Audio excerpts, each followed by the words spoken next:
First, I'm going to power off the unit.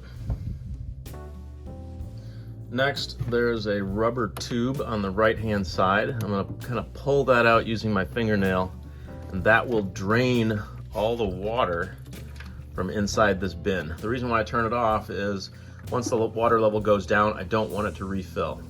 So now I'm just going to let all of this water drain. I'll move some of this ice out of the way so that that drain line can fully drain. Once all the water's drained, now I'm just going to tuck this tube back up into place and just push it back into the grooves gently with a finger. That's all you got to do. Okay, now what I want to do is I'm going to use a 5% solution of vinegar, anything you can find at the store. And I'm going to fill up, I'm just going to pour a bunch of it into this water bin.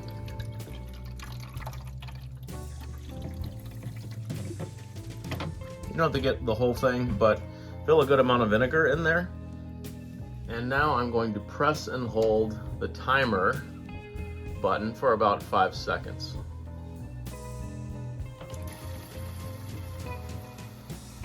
Now what that's going to do is it's going to finish filling the reservoir with water, but recall that it is mostly full of vinegar now. And you'll see on the display that it's showing a 20-minute cycle.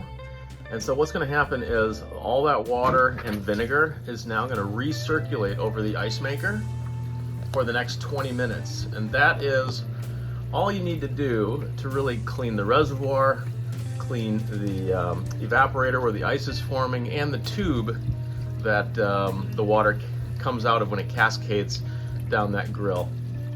That is going to help dissolve any hardness and mineral buildup from your ice maker.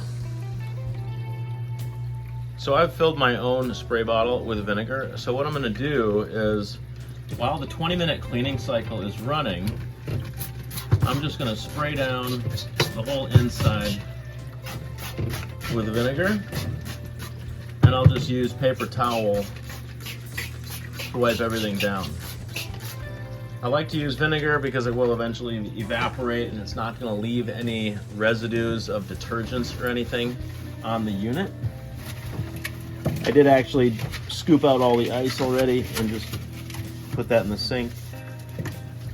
Now, if you do have black mold, you could put a little bleach on a rag and wipe down the where the black mold is to kill it.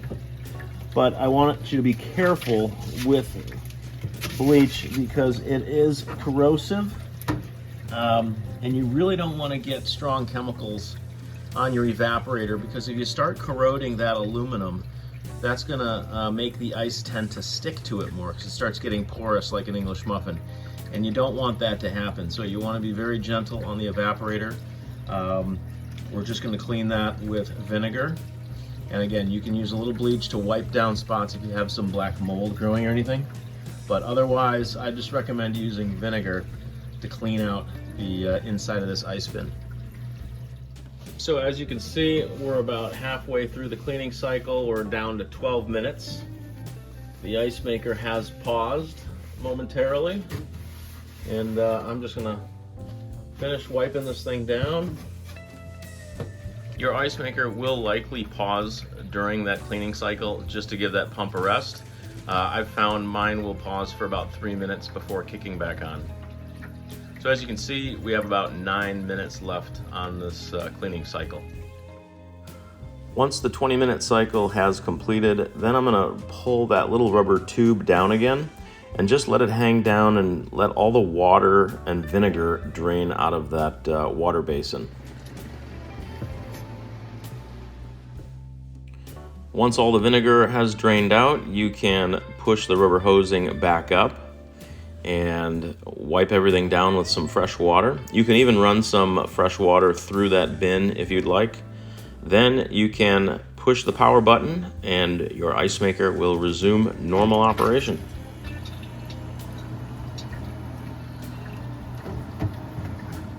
watching. Check out the description for more information and hit that subscribe button if you'd like to see more videos.